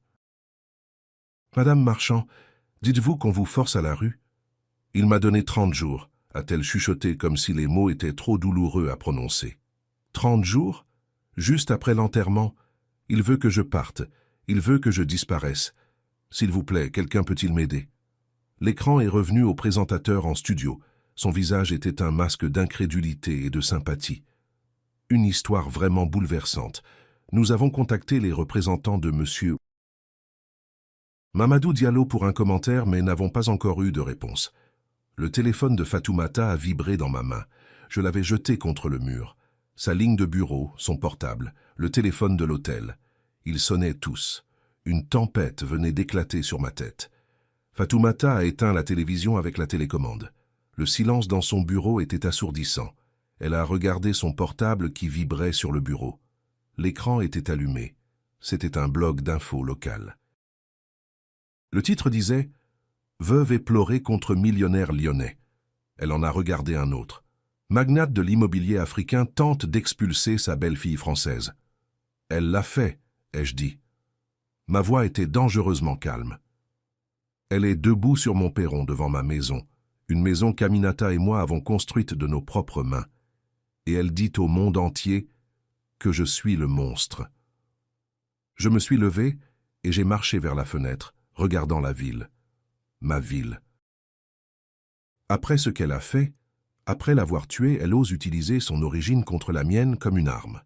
Je me suis détourné de la fenêtre, mes mains serrées si fort que mes jointures étaient blanches. Elle leur dit que je suis le riche millionnaire africain qui opprime la pauvre petite Française à Lyon. Elle sait exactement ce qu'elle fait. « Oui, c'est vrai », a dit Fatoumata, sa voix calme. « Prends le téléphone, appelle la chaîne, appelle toutes les chaînes. On va leur dire la vérité. On va leur montrer le testament, les papiers du divorce, la dette de jeu de 120 000 €. On va la détruire. » Fatoumata a levé une seule main stable. « Non. » Le mot m'a arrêté net. « Non? Qu'est-ce que tu veux dire, non? » Elle salit mon nom. Elle détruit ma réputation. Elle me fait passer pour un monstre raciste. « Mamadou, écoute-moi, » a dit Fatoumata, sa voix coupant ma rage. « C'est exactement ce qu'elle veut. Elle est acculée. Elle n'a pas de fait. Elle n'a pas de dossier. Elle ne peut pas gagner dans un tribunal, alors elle essaie de gagner dans le tribunal de l'opinion publique. Elle veut un combat médiatique. Fatoumata a continué. Elle sait que si on plonge dans ce bourbier avec elle, on se salit. On aura l'air d'attaquer la pauvre veuve éplorée qu'elle prétend être. On prouverait ce qu'elle dit. Alors, on la laisse juste faire? Ai-je rugi. On la laisse faire ça. On la laisse parler. On la laisse parler, a dit Fatoumata, un sourire froid et dur se formant sur son visage. On la laisse aller dans toutes les émissions qui voudront d'elle. On la laisse pleurer ses fausses larmes dans tout Lyon. On la laisse mentir et mentir et mentir encore. Pourquoi? Ai-je demandé. Parce qu'elle ne fait pas que mentir, Mamadou. Elle se parjure avant même d'arriver à la barre. Chaque mot qu'elle dit à la télévision est un nouveau mensonge, qu'on peut réfuter avec des faits. Elle construit notre dossier pour nous. Elle se pend avec sa propre langue. Elle a pris son téléphone. Ibrahima travaille encore. Il ne cherche plus des dettes de jeu. Il parle au médecin légiste. Il récupère l'appel au 15. Il trouve la piste de l'argent. Fatoumata m'a regardé. Ses yeux aussi féroces que ceux d'Aminata l'ont jamais été. Céline pense qu'elle joue aux dames au journal de 20 heures. Nous jouons aux échecs au tribunal correctionnel. Alors, laisse-la parler, laisse-la te salir, laisse-la pleurer devant toute la ville. On ne répondra pas à la télévision, Mamadou. On répondra au tribunal, avec l'acte falsifié, avec les papiers du divorce, avec le Nouveau Testament, avec les dettes de jeu. Et elle a pris une profonde inspiration, et avec le rapport final du médecin légiste. Et quand on le fera, on ne reprendra pas juste ton bon nom, on lui prendra sa liberté. J'ai regardé les lumières de la ville scintiller en contrebas. La rage dans ma poitrine s'est lentement refroidie, durcissant à nouveau en ce bloc de glace. Elle avait raison. Laisse-la parler. Le tribunal de grande instance de Lyon est un endroit froid. Ce n'est pas comme à la télévision. Les sols en marbre sont usés et l'air sent le café éventé et le désinfectant. Je me suis assis sur un banc en bois dur à côté de Fatoumata, portant mon costume du dimanche. Celui dans lequel j'ai enterré Aminata, celui dans lequel j'ai enterré Ousmane. De l'autre côté de la salle était assise Céline. Elle était de retour dans son costume de veuve, une simple robe noire, un voile délicat couvrant son visage. Elle tenait un mouchoir. Elle jouait la comédie. Son avocat, maître Bonneau, paradait devant le bureau du juge comme s'il possédait les lieux. Il jouait la comédie, lui aussi. La salle était à moitié pleine. Ce journaliste, Julien Morel, était au premier rang, son stylo prêt. Céline s'en était assurée.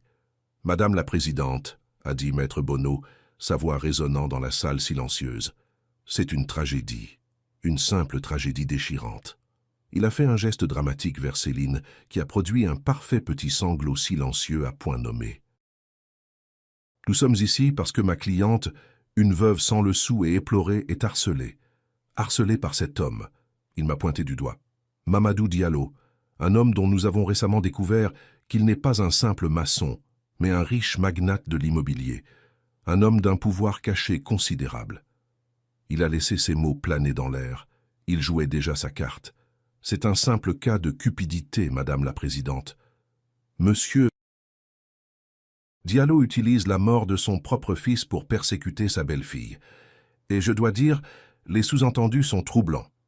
Un homme africain riche et puissant utilisant ses équipes d'avocats pour intimider et expulser une veuve française vulnérable et éplorée de sa maison. J'ai observé la juge, Madame la juge Traoré, une femme d'origine malienne plus âgée, tranchante comme une pointe, avec des yeux qui avaient l'air d'avoir entendu tous les mensonges du monde. Elle n'a pas scié. Elle avait juste l'air ennuyée. Maître Bonneau a continué sa performance. Ma cliente est la victime ici. Tout ce qu'elle veut, c'est la maison que son mari aimant lui a donnée. C'est rien de moins qu'un lynchage public, et nous exigeons justice. Il s'est assis, l'air très content de lui. Le journaliste griffonnait frénétiquement. La juge Traoré nous a regardés. Sa voix était fatiguée. « Maître Silla, votre réponse. » Fatoumata s'est levée. Elle était l'image du calme. « Madame la Présidente, Maître Bonneau a raison sur une chose, c'est une tragédie, mais ce n'est pas celle qu'il décrit. Elle a pris l'acte de donation falsifié. Il a déposé une requête pour revendiquer la propriété du bien au 24 rue de la Guillotière. Il affirme que sa cliente est la victime. Fatoumata a reposé le papier. Nous ne sommes pas ici pour débattre de la propriété de cette maison, Madame la Présidente. En fait, nous demandons un rejet immédiat et sommaire de toute cette affaire. Maître Bonneau s'est levé d'un bond. Sur quel fondement? Nous avons un acte. C'est un document légal valide. La juge Traoré lui a lancé un regard froid. Asseyez-vous, Maître Bonneau. Vous attendrez votre tour. Elle a regardé Fatoumata. Sur quel fondement, Maître Sylla? La voix de Fatoumata était claire et tranchante comme du verre. Sur le fondement que la requête est irrecevable, Madame la Présidente. Le donateur, M. Ousmane Diallo, n'avait aucune autorité légale pour signer cet acte parce que ni lui ni son père, mon client, ne possèdent ce bien. La bouche de Maître Bonneau s'est ouverte. Quoi? Le bien au 24 rue de la Guillotière, a continué Fatoumata, comme tous les biens de M. Diallo, a été placé dans une SCI protégée, la SCI Aminata Diallo. Elle a été créée il y a 10 ans. Monsieur Mahamadou Diallo est l'associé bénéficiaire. J'en suis la gérante. Ousmane Diallo ne pouvait pas donner une maison qu'il ne possédait pas. Céline s'est finalement figée. Elle a regardé Maître Bonneau, son visage tordu de confusion et de rage. Qu'est-ce que ça veut dire? Qu'est-ce qui vient de se passer? Maître Bonneau rangeait ses affaires, les mains tremblantes. Ça veut dire que vous avez perdu la maison. Mais Fatoumata n'avait pas fini. Elle ne s'est pas assise. Madame la Présidente, a-t-elle dit, sa voix ferme, avant que nous soyons congédiés, Maître Bonneau, au nom de sa cliente, a publiquement accusé mon client de harcèlement et d'intention malveillante. Il l'a fait à la télévision et il l'a fait à nouveau dans cette salle d'audience. La réputation de mon client a été salie. La vérité doit être versée au dossier. La juge Traoré a regardé le journaliste, puis moi, puis Fatoumata. Vous avez 2 minutes, Maître Sylla. Faites-en bon usage. Fatoumata a souri. Merci, Madame la Présidente. Elle s'est légèrement tournée, faisant face non seulement à la juge, mais à toute la salle. Maître Bonneau affirme que sa cliente est une veuve sans le sou. Il a à moitié raison. Elle est sans le sou, mais pas parce que mon client est cupide. Fatoumata a brandi un nouveau dossier. Elle est sans le sou parce qu'elle a une dette de jeu de 120 000 € auprès de M. Tony Ferrara de Marseille. Céline a eu le souffle coupé. Maître Bonneau a objecté, mais la juge l'a fait taire d'un geste. Elle était désespérée, a continué Fatoumata. C'est pourquoi elle a falsifié l'acte. Elle savait qu'elle ne pouvait pas demander l'argent à son mari. Pourquoi? Parce que M. Ousmane Diallo venait de lui signifier ceci. Fatoumata a brandi le 2e document. Une requête en divorce. Il la quittait. Une vague de murmures a traversé la salle. Le journaliste écrivait si vite qu'on aurait dit que son stylo allait prendre feu. Céline Marchand était sur le point d'être divorcée, démasquée, et laissée sans rien d'autre que ses dettes. Ousmane savait exactement qui il avait épousé. C'est pourquoi 3 jours avant sa mort, il a signé un nouveau testament. Fatoumata a brandi le 3e document. Un testament qui déshérite explicitement son épouse, Céline, et lègue 100% de son patrimoine personnel à son père, Mamadou Diallo. La salle était en état de choc total. Céline a finalement trouvé sa voix. Ce n'était pas un murmure, c'était un cri animal et cru. « Menteuse! Vous êtes une menteuse! Il m'aimait! Il n'aurait jamais... » La juge Traoré a frappé son marteau encore et encore. « Du calme dans cette salle. Madame Marchand, contrôlez-vous ou je vous fais évacuer. » Fatoumata a attendu. Elle a attendu que les cris de Céline se transforment en sanglots hystériques. Puis sa voix est descendue, devenant mortellement calme. Mais elle portait dans chaque coin de la salle. Elle a raison sur une chose, Madame la Présidente. Ousmane n'est pas là pour nous le dire. Elle s'en est assurée. « Objection !» a crié Maître Bonneau en se levant. « Diffamation ! Ma cliente est la victime. »« Ce n'est pas de la diffamation, » a dit Fatoumata, « quand c'est un fait. Madame la Présidente. » À cause de ce mobile financier clair, le divorce, le déshéritement, la dette, nous avons demandé à l'État une autopsie complète. Nous avons fait exhumer le corps d'Ousmane Diallo la semaine dernière. Céline s'est figée. Ses sanglots se sont arrêtés. Elle a levé les yeux, son visage un masque de pure terreur. Fatoumata a brandi le dernier dossier, le plus épais. J'ai ici le rapport final de l'Institut médico-légal de Lyon. Ousmane Diallo n'est pas mort d'une crise cardiaque. Son cœur était parfaitement sain. J'ai observé Céline. Ses yeux étaient écarquillés. Elle ne respirait plus. Il est mort, a annoncé Fatoumata, d'une hémorragie interne massive causée par des doses létales de warfarine, de la mort au rat, administrée dans son café sur une période de plusieurs semaines. Une mort lente, atroce et douloureuse. Fatoumata Sylla, ma protectrice, l'héritage de ma femme, s'est détournée de la juge. Elle a regardé directement Céline. Sa voix a retenti, claire et définitive. « Vous n'avez pas juste perdu la maison, Céline. Vous l'avez assassinée. » Céline s'est effondrée. Ce n'était pas un évanouissement. C'était un effondrement complet. Un hurlement est sorti d'elle. Un son de pure culpabilité damnée. Maître Bonneau était juste assis là, sa carrière et sa vie défilant devant ses yeux. Et puis, je les ai vus. Les mêmes deux policiers qui s'étaient tenus sur mon perron. Le brigadier Dupont et le capitaine Lefebvre. Ils étaient restés tranquillement au fond de la salle d'audience tout ce temps. Ils ont commencé à avancer. Ils sont passés devant le journaliste haletant. Ils sont passés devant la foule choquée. Ils sont allés droit à la table de la défense où Céline sanglotait hystériquement, criant « Non, non, non, il ment, il mente !» Le brigadier Dupont a posé sa lourde main sur son épaule. « Céline Marchand, vous êtes en état d'arrestation pour assassinat avec préméditation sur la personne d'Ousmane Diallo. » Le flash de l'appareil photo du journaliste a brillé d'une lumière blanche aveuglante. Céline a hurlé tandis qu'il la relevait, lui tordèrent les bras dans le dos et lui passèrent les menottes. « C'était lui !» a-t-elle crié en pointant un doigt tremblant vers moi. « C'était le vieux. Il m'a piégé.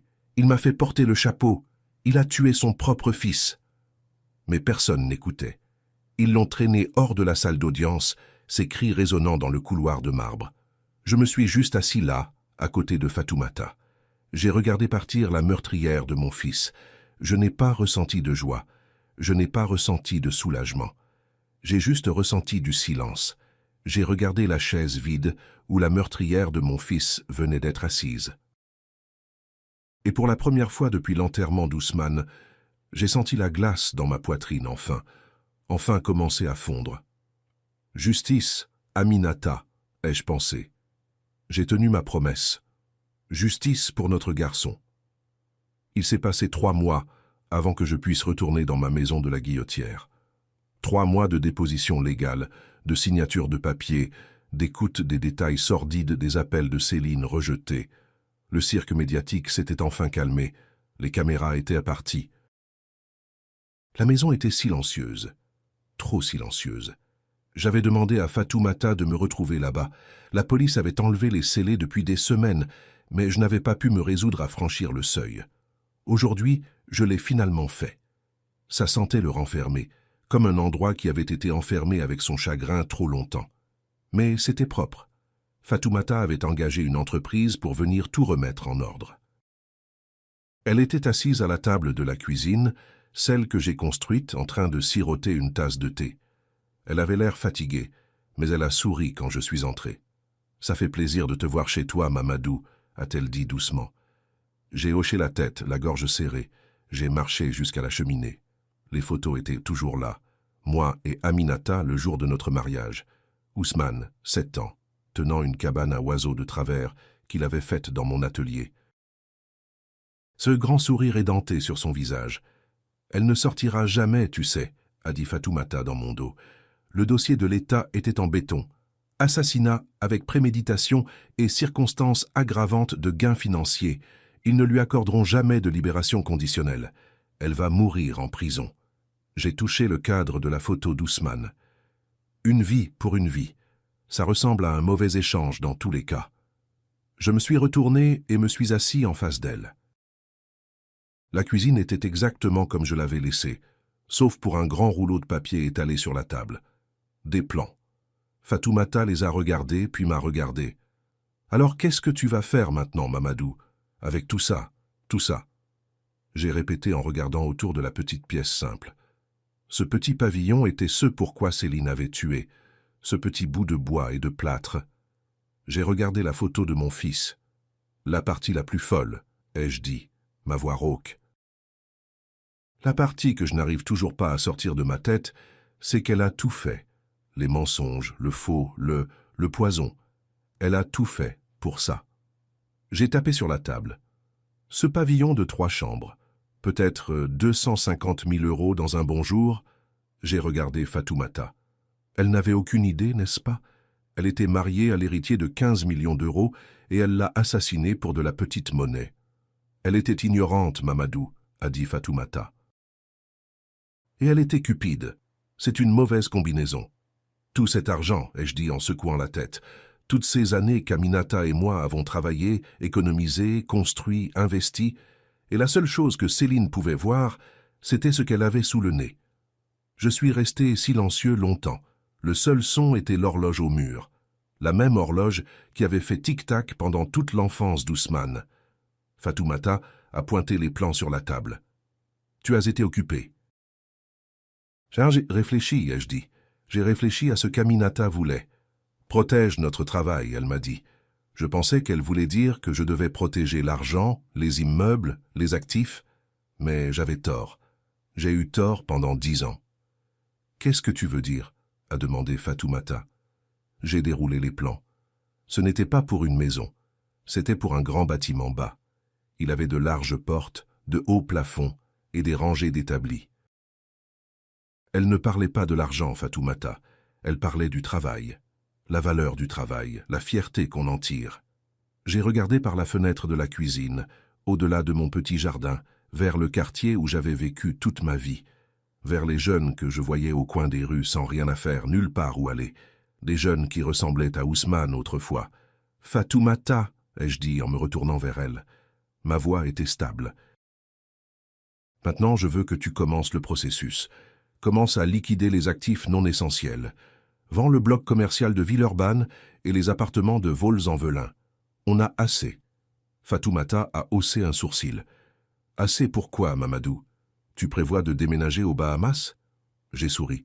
Le premier vrai sourire sincère que j'avais ressenti depuis des mois. Ça faisait bizarre sur mon visage. « Non, je reste ici. » Il est temps d'utiliser enfin la SCI Aminata Diallo pour ce pourquoi elle était faite. J'ai tapé sur les plans.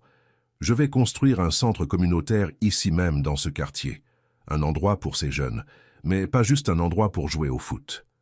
Je vais construire un atelier de menuiserie et de mécanique dernier cri. Gratuit pour tout jeune de Lyon qui veut apprendre à construire quelque chose de ses mains au lieu de juste prendre ce qui n'est pas à lui. Fatoumata a regardé les plans, puis m'a regardé, et j'ai vu son masque professionnel fondre. J'ai vu la gamine qui courait dans ses rues avec mon fils. Elle souriait. « On va leur apprendre à lire un plan », ai-je dit, ma voix gagnant en force, un nouveau but s'installant dans mes os. Comment mesurer 2 fois et couper une? Comment respecter les outils? Comment ressentir cette fierté quand on a fait quelque chose de réel? « Comment tu vas l'appeler » a-t-elle demandé. J'ai regardé la cheminée. Mon garçon avec son sourire édenté tenant cette cabane à oiseaux de travers. « On va l'appeler l'atelier Ousmane. » J'ai regardé Fatoumata. « Aminata et moi avons passé 40 ans à construire nos actifs. Il est temps d'arrêter de construire des actifs, Fatoumata. Il est temps de commencer à construire un avenir. S'il y a une chose que j'ai apprise de ce cauchemar, c'est ceci. Ne sous-estimez jamais la personne qui est silencieuse. Le monde est plein de gens comme Céline qui mesurent votre valeur au brillant de vos chaussures ou à la voiture que vous conduisez. Ils sont bruyants, arrogants et aveugles. Mais la vraie force, la vraie richesse, se construit en silence. Elle se construit sur le caractère, la patience et la loyauté. La cupidité surjoue toujours sa main et se détruit elle-même. La vérité, elle, attend patiemment dans l'ombre, prête pour son moment d'être révélée. Merci d'avoir écouté mon histoire. Maintenant, je dois vous demander, qu'auriez-vous fait à ma place? Auriez-vous vu les signes avant-coureurs chez Céline? Avez-vous déjà été sous-estimé par quelqu'un qui ne voyait que la surface et manquait qui vous étiez vraiment? Dites-moi votre propre histoire et d'où vous regardez dans les commentaires ci-dessous. Vos histoires me donnent de la force. S'il vous plaît, n'oubliez pas de liker cette vidéo et de vous abonner à notre chaîne Homme de Parole pour que je puisse continuer à partager mon voyage avec vous.